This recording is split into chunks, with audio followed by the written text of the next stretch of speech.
Euronet Plus. Vamos então arrancar este visto de fora e começamos com aquele que é o grande tema europeu do momento. O Volodymyr Zelensky, o presidente da Ucrânia, em Bruxelas, uma visita, um encontro com os líderes europeus, está sendo encarado como verdadeiro impulso fundamental para a adesão da Ucrânia à União Europeia, numa altura em que continua a sofrer com a ofensiva russa, a ofensiva militar. Zelensky, que, digamos, é a rockstar da política internacional neste momento, mas, Begonha, começo por ti. Nesta turnê europeia, Zelensky começou por Londres, antes de ir a Bruxelas. Isto numa altura em que se fala da adesão, em que se negocia a adesão, depois de uma cimeira em Kiev entre a Europa e a Ucrânia. De alguma forma, Zelensky não estará a menorizar o papel da União Europeia no apoio à Ucrânia? Eu não vejo assim isso. Zelensky é muito inteligente, muito esperto, já o demonstrou ao longo deste ano de conflito na Ucrânia, que se vai cumprir daqui a nada, não é? Neste mês. E ele tem muito bom relacionamento com o governo do Reino Unido, não é? Ainda que o Reino Unido saiu da União Europeia, tinha uma excelente relacionamento com o Boris Johnson, o anterior primeiro-ministro, e continua a ter e quer ter com o atual primeiro-ministro, porque o Reino Unido ajudou até o momento muitíssimo com armamento, ajuda humanitária, além da ajuda da União Europeia, que está a ser impressionante, a Ucrânia, também o Reino Unido ajudou muitíssimo e continua a ajudar. Talvez o país mais proativo nessa ajuda, não é? O Reino Claro, Unido. E então tem toda a lógica que o Zelensky, igual que também tem um relacionamento ótimo com os Estados Unidos, que são decisivos também na ajuda na Ucrânia, não é? Com o presidente dos Estados Unidos, por que não ter este relacionamento com o Reino Unido? Para mim não tem maior problema. Olivier. Eu peço desculpa logo do regresso do visto de fora para discordar logo com a Begonha, que parece uma falta Já começas a discordar, Olivier. É um verdadeiro debate, uma vamos a falta de isto. educação minha, mas tem que ser. Se concordassem, isto também era uma seca. Exatamente. Não discordo, não discordo. Para mim é um pequeno erro de Zelensky, porque de facto Londres é o grande fornecedor de ajuda à Ucrânia. No entanto, a União Europeia, primeiro, portanto em termos de entidade, é o primeiro fornecedor de ajuda à Ucrânia. Portanto, para mim, no processo de adesão e como também um pouco do lado simbólico, foi um erro, mas não é, enfim, não é também o fim do mundo, mas foi um erro. Posto isto, Olivier, muito se fala da adesão da Ucrânia à União Europeia. Esta deslocação de Zelensky a Bruxelas está a ser, como dizia há pouco, encarada como um impulso fundamental para essa adesão ao espaço comunitário. Mas a pergunta é, neste momento há condições para isso? Há condições para levar, de facto, a Ucrânia a ser integrada no espaço comunitário? Neste momento... Olivier. Sim, Olivier, vamos então. Sim, eu acho que o processo lá de adesão vai demorar mais tempo do que a Ucrânia quer, mas eu acho que também vai durar menos tempo do que se fosse um outro país. Portanto, tudo isto é uma questão de negociação e, portanto, claro que é evidente que a Ucrânia gostaria que fosse já amanhã, mas até por uma questão de respeito a outros países que estão à espera da luz verde, isto não vai acontecer amanhã. E depois, além disso, claro, existem vários critérios, da questão da corrupção e tudo isso. Portanto, isto é um processo bastante longo. Mas, no entanto, eu acho que vai ser um processo de aceleração por parte da Ucrânia. E se me permitem, quando o Zelensky disse ontem que é uma questão também de valores europeus, de uma certa forma, eu dou-lhe razão, porque, de facto, quando se fala, às vezes os russos têm uma tendência para se esquecer disso, é que os ucranianos olham de uma forma diferente para a história. Não significa que eles sabem perfeitamente que é uma história em comum com a Rússia, mas que, de facto, a história, neste momento, leva a Ucrânia para se juntar à União Europeia. Begonha, certo é que continua a haver algumas reservas ainda quanto a este processo. Desde logo António Costa, que não esconde algumas reservas e tem uma frase que eu acho que devemos recuperar, essa ideia. Disse António Costa que este processo é como a nossa casa. Quando nós convidamos alguém para a nossa casa, temos de ter condições para receber quem convidamos. E Begonha, Costa faz depender este processo de uma reformas estruturais nas instituições europeias. Como é que lês estas reticências que António Costa não esconde? Eu acho que o Antonio Costa neste caso esteve moito ben e moito clarificador, e o que ele pensa o pensan grande parte, sino quasi todos os gobernantes da Unión Europea. O Antonio Costa fez estas declarações, a primeira vez que fez estas declarações, depois reiterou en Bruselas a súa chegada á Cimeira de Bruselas, precisamente no foro de La Toja, en Lisboa, que foi a primeira vez en un foro de debate, tamén transfronterizo, non é? Que se organiza normalmente na Toja, na Illa da Toja, aquí moito perto de onde me encontro, na Galiza, mas por primeira vez se celebrou esta semana, cuarta-feira, en Lisboa, e falou ante gobernantes ou exgobernantes de España, empresarios, e falou tamén para Europa antes da cimeira, non é? E eu acho que é moito interesante isto porque é realmente así, todos queren, todos, Ursula von der Leyen quere a primeira esteve en Bruselas, en Ucrania há uns días, en Kiev, e reiterou e diz moito ben a importancia tamén da Ucrania para a Europa, que todos queren a Ucrania dentro da Unión Europea, mas é verdade que non se pode meter así rapidamente a Ucrania, se ten de asilizar e se ten a Ucrania ten de cumprir unha serie de requisitos. É verdade que se pode ser un bocadiño, é verdade que se ten de ter en conta que están en guerra, mas há unha serie de reformas que se teñen de facer realmente, porque non é só querer, e tamén poder, e entón se ten de equilibrar entre o que aconteceu antes, aliás, con a España e Portugal, que demoraron tanto tempo en entrar, por exemplo, e outros países que queren entrar, entón se debe equilibrar, se ten de facer un xogo de cintura bastante importante, un equilibrio de forzas para conseguir isto, mas eu acho que como há vontade realmente por ambas as duas partes, acho que se vai conseguir. Muito bem. Olivier, mas pode estar aqui em causa a perda de fundos comunitários para outros países, incluindo Portugal. Daí podemos entender daqui algumas reservas quanto a este processo ser assim tão imediato como se alguns setores desejam, digamos assim. Sim, isto não é uma brincadeira. Qualquer modo, entrar na União Europeia não é uma brincadeira, não é? E até, eu diria, até que ficar na União Europeia também não é uma brincadeira. Vimos o caso da Polónia, da Hungria. Exato. Também, neste momento, as dificuldades que os países têm em relação a várias questões que têm a ver com o respeito a alguns direitos fundamentais e, portanto, é isso que a Ucrânia tem que provar, como é óbvio. Voltando a Zelensky, Olivier, o presidente ucraniano pede mais armas, fala de armamento pesado.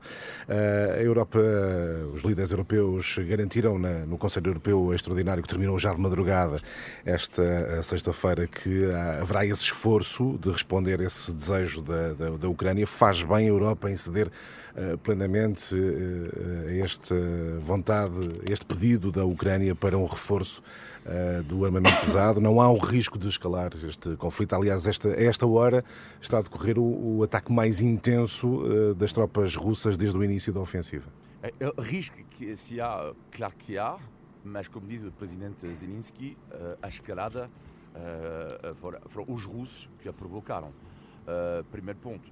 A questão aqui que vai se colocar, e aliás Zelensky esteve em Paris, em Berlim, por exemplo, também por causa disso, que tem a ver com a questão da opinião pública europeia. E não só europeia. Há um estudo recentemente super interessante dos Estados Unidos que mostrava que a pergunta era: vocês acham, os americanos, que a ajuda do nosso país, dos Estados Unidos, é demasiado importante? 26% dos americanos responderam que sim. E foram 15 pontos a mais em relação ao mês de maio passado. E em França, o jornal Le Figaro fez a pergunta sobre se ou não o aumento da ajuda militar e 42% dos franceses responderam que não. Ou seja, a maioria continua em França, não são estas sondagens, a apoiar, a dizer sim, ok, temos que aumentar. Mas, no entanto, estamos a ver que é o equilíbrio, que é sim, ok, vamos fazer isto, mas existe a escalada e, além disso, existem as consequências também nas nossas vidas. Portanto, o que pode levar os europeus, enfim, a deixarem de apoiar tanto a causa de apoiar a Ucrânia, não é? É uma questão que vai ser colocada. Agora, a questão que é óbvio, quando o primeiro-ministro inglês, britânico, diz isto, que faz parte das discussões, vai fazer parte, eu não tenho dúvida nenhuma que se neste momento, se calhar não há ainda um consenso, porque ainda é um pouco cedo, porque falamos dos tanques já agora. Mas daqui a alguns meses é evidente que essa questão dos aviões de combate... E depois que temos de ter em conta, se o Sérgio me permitir, sim, claro que sim. devemos ter em conta, eu tenho aqui a quantidade dos milhões de euros de axudas até o momento à Ucrânia da Europa, que podem ajudar os nossos ouvintes Vamos a então a perceber essas contas, o tamanho. 77 mil milhões de euros de axudas humanitárias económicas e também, claro está, militares à Ucrânia até este momento, até o dia de hoje. E então, realmente não se pode dizer que en Europa non estamos a ser solidarios. Temos este risco de que até onde que podemos chegar con a axuda militar, non? Este envío dos Leopard é tan polémico, non é? Porque depois os Leopard precisan dun mantenimento, precisan de unha serie de apoio logístico, e até onde que podemos chegar e podemos continuar sin que repercuta moito, porque xa está a repercutir bastante nas nosas vidas, na nosa economía. Exatamente. E tamén, como moito ben dicía o Sergio antes, nos fundos europeos, porque agora estamos nun momento, por iso estas palabras do Antonio Costa son tan importantes e tan benditas, porque realmente estamos nun momento de decisão de quais que van ser os próximos pacotes, os fundos europeus, o desenvolvimento dos fundos europeus, e países como España e Portugal dependemos, e aliás outros do sul de Europa moito, e tamén do centro, dos fundos europeus. Por iso, este equilíbrio é tan difícil. Muito rapidamente ainda no que diz respeito à atualidade europeia, com Zelensky em Bruxelas, Olivier, ficou um pouco esquecida a discussão sobre as migrações, porque está em causa um debate sobre o reforço da proteção, o controle de fronteiras externas da União e no retorno aos países de origem de todos os que não forem elegíveis para asilo. Isto prova muito rapidamente, prova que, enfim, os países europeus têm algumas reservas em discutir este tema que, enfim, será fundamental. Sim, porque há uma grande mudança nesta questão dos migrantes, que para mim é uma mudança política, mas que é super importante, que é a questão da senhora Meloni ser a nova primeira-ministra da Itália. Muda tudo, porque a partir do momento em que ela fez alguma promessas ao nível económico que ela não conseguiu cumprir, porque ela está, uma coisa é fazer promessas e depois chega um momento de pragmatismo, ela tinha proposto que não conseguia cumprir. O que é que ela faz? Ela, sobre as questões identitárias, também ela foi eleita também por causa disto, ela tem um discurso bastante claro em relação a isto, sobre a questão dos migrantes. Isto muda completamente, porque a Itália, tendo em conta que é uma porta de entrada fortíssima, com a senhora Meloni, primeira-ministra, é evidente que o caminho europeu vai para as regras ficarem cada vez mais duras para os migrantes. É também a tua opinião, Begonha, será cada vez mais difícil debater as questões da migração dos migrantes na Europa? Moito difícil pela situación que temos, e por certo eu teño unha última hora que me estaba a chegar unha alerta que Kiev asegura que 2 misis rusos entrarán agora de mañá no espazo aéreo da OTAN, concretamente na Rumenia, antes de chegar aos seus objetivos. Se isto se confirmar, realmente estamos ante un problema. Mas sí, a continuar con isto que perguntabas das migraxoes, claro, neste momento que estamos con as guerras, que estamos con a axuda a Ucrania, parece que estamos a esquecer outros temas, por iso é moito importante falar sobre isto cá neste visto de fora, non é? Dos migrantes, porque nós somos a Unión Europea, como un todo, temos de tentar axudar aos migrantes, e máis neste momento se axudamos moitísimo, non só os que veñen de fora, sino tamén os de dentro da propia Europa, como está a acontecer coa Ucrania, non é? Todos os fuxidos, todas as persoas que saíran e que van continuar a sair da Ucrania e que van continuar a se instalar nos nosos países. Por iso é tan importante non esquecer o tema dos migrantes. Muito bem, e vamos continuar a falar de imigrantes, porque é o primeiro tema que vamos debater sobre a atualidade nacional. Faltam 25 minutos para as 11. Euronet Plus. É então pela imigração que passamos para os assuntos nacionais, porque esta semana fomos, eu não direi surpreendidos, se calhar não fomos muito surpreendidos, fomos confrontados com uma dura realidade, o incêndio na Moraria, em Lisboa. Olivier, foi preciso este caso para percebermos que afinal Portugal não estará a receber da melhor forma aqueles de quem precisa neste momento, porque o país precisa de imigrantes. Mas percebemos com este incidente, com este incêndio da moraria, incêndio fatal, 2 pessoas morreram, que não estamos a receber da melhor forma. Sim, mas não é um caso surpreendente, mas eu diria que não é um caso único na Europa, não é? Portanto, neste momento, e vimos a Alemanha recentemente que dizia a mesma coisa, precisamos absolutamente de imigrantes, falta mão de obra. A grande questão aqui é que, se calhar, está visto de fora, choca um pouco mais por causa da capacidade de acolhimento e da imagem, que não é apenas uma imagem, da forma como os portugueses acolhem normalmente os seus imigrantes, que de uma forma, em geral, ótima. Agora, é evidente que isto que é inacreditável é que quem vive aqui, quem nasceu aqui ou quem vive aqui há muitos anos, sabemos que isto existe há muito tempo e vimos o que aconteceu no Alentejo, nas explorações totais. São os tais não é? vários Catares, não é? Que existem em Portugal. Agora, a questão aqui que eu queria referir aqui, que levanta pelo menos uma questão que eu achei interessante, essa questão levantada por Carlos Moedas, sobre o controle da imigração e quando ele diz que temos só aceitar imigrantes com contrato de trabalho. Exatamente. Não é?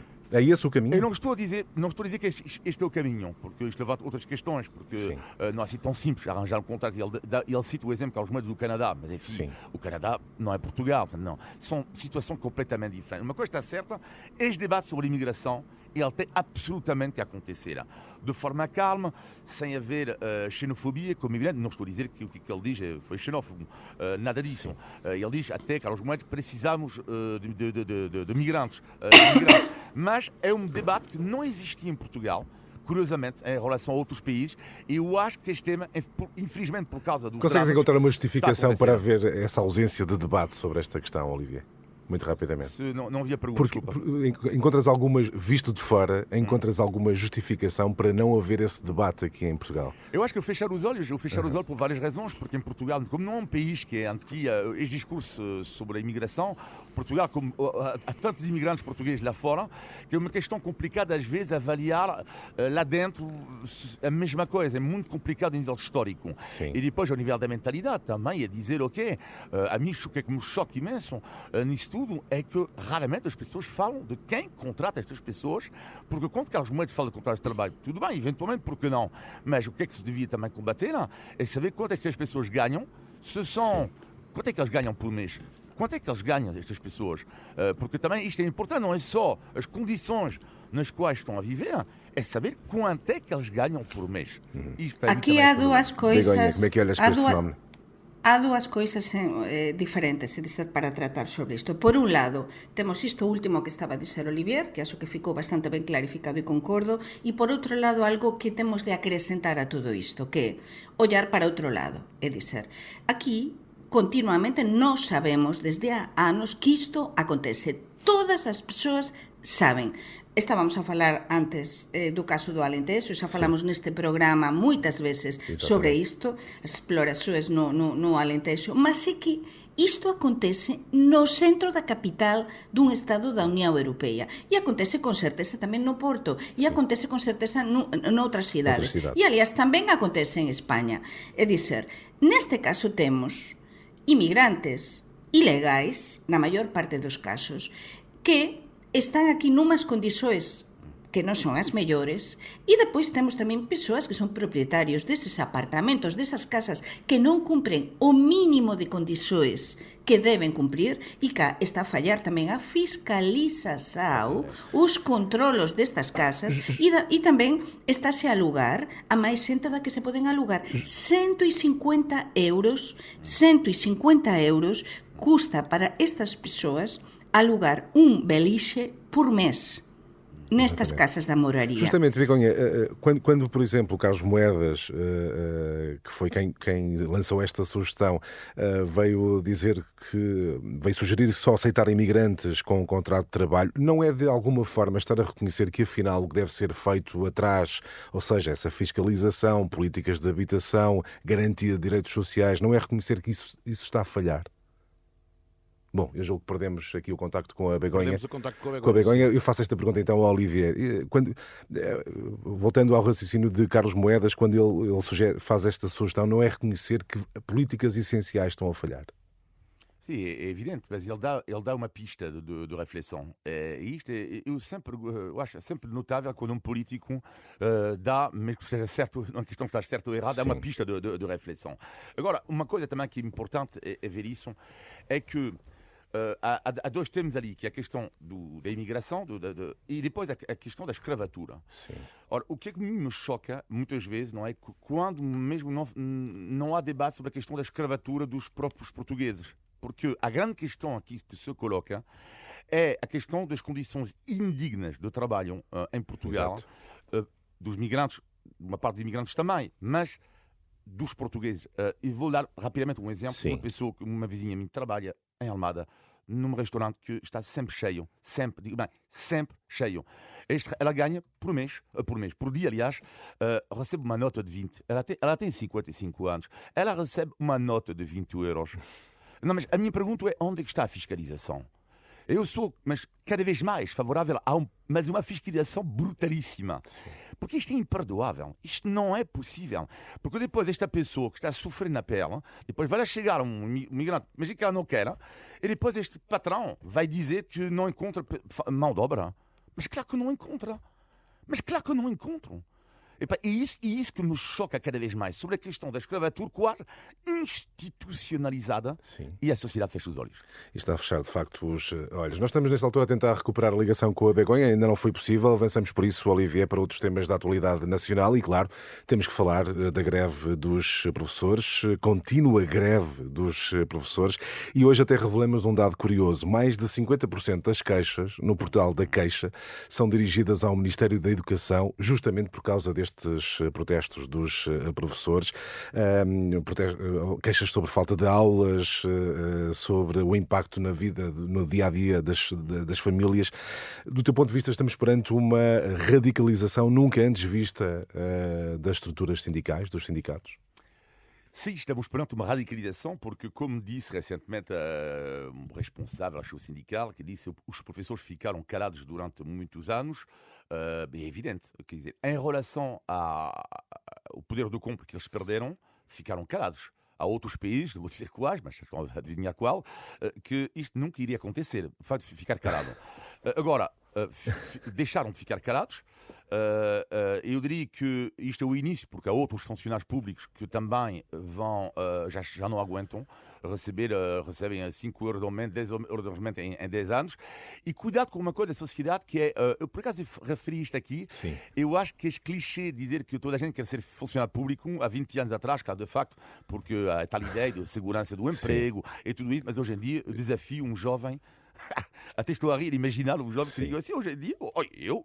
Sim, claro. Quer ser professor. Do teu ponto de vista, passou essa ideia, ou seja, já claro. não é válida essa ideia de que trabalhar na função pública é um lugar seguro? Não, hoje em dia já não é. Hoje em dia já não é. Quer dizer, pode ter um pouco mais de segurança ao nível do emprego, mas ao nível do ordenado é simplesmente vergonhoso. No entanto, há algo que eu acho importante, é que uma greve não pode tapar também outros problemas que nunca foram resolvidos. Por exemplo, mesmo porque estamos a falar, neste caso, sobretudo da escola pública em Portugal, quando eu vejo que há greve e para pessoas que defendem os seus direitos, eu concordo plenamente, acho normal que em Portugal isto acontece. Agora, acho estranho também que não se debata isto, é um pouco a mesma coisa com o SNS.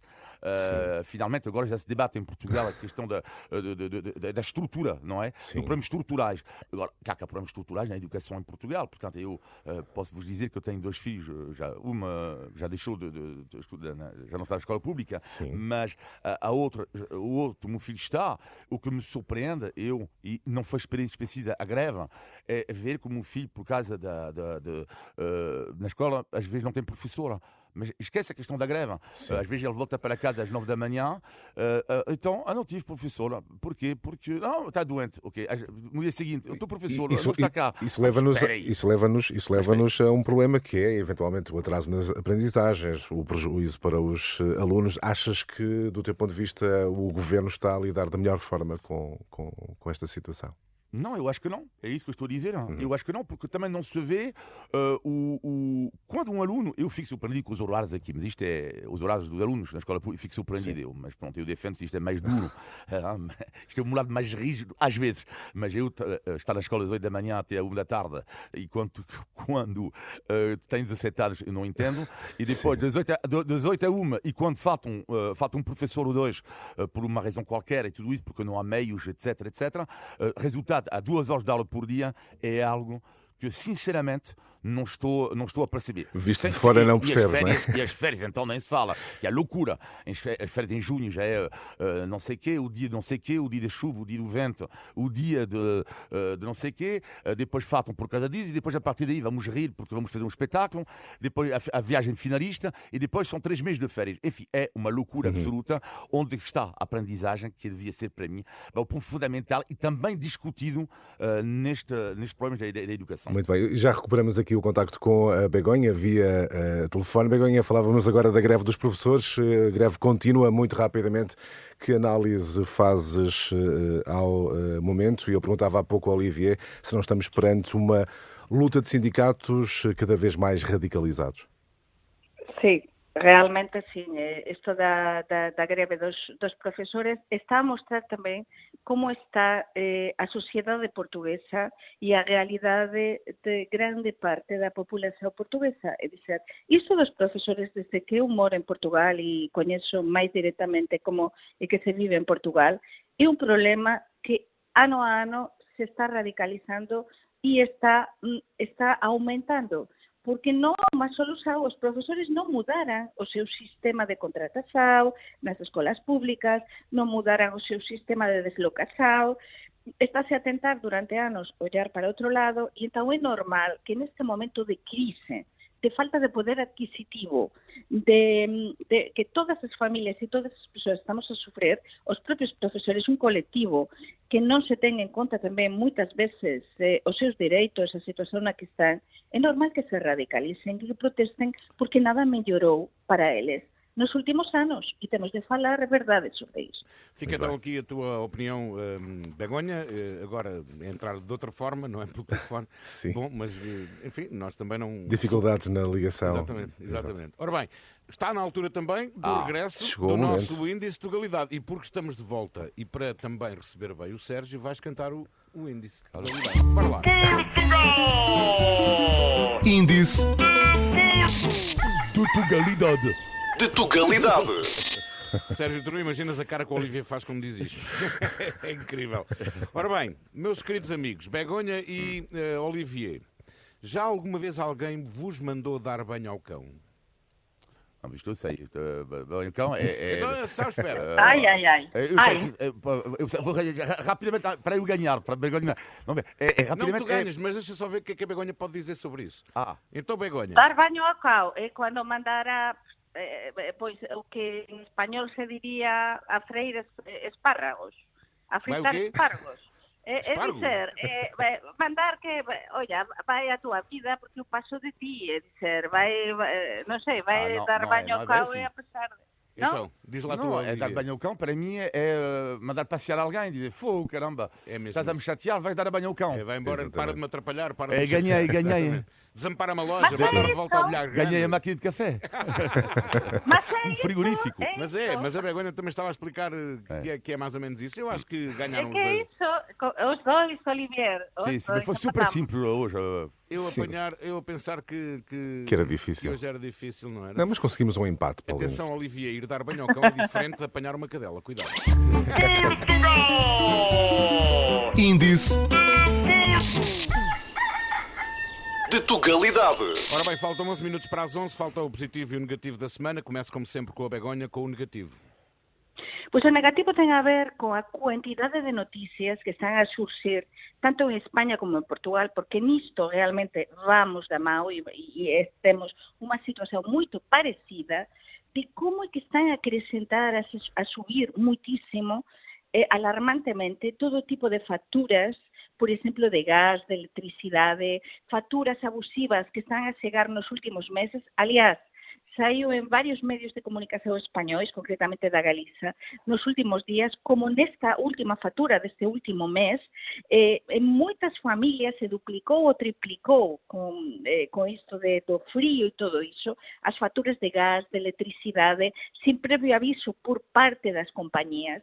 E entón eu penso que isto, máis do que nunca, os nosos gobernos deben presionar e deben controlar moitísimo as empresas do sector para tentar que non se produza este aumento alarmante nas facturas e este aproveitamento, realmente. Muito bem. E o teu negativo, Olivier?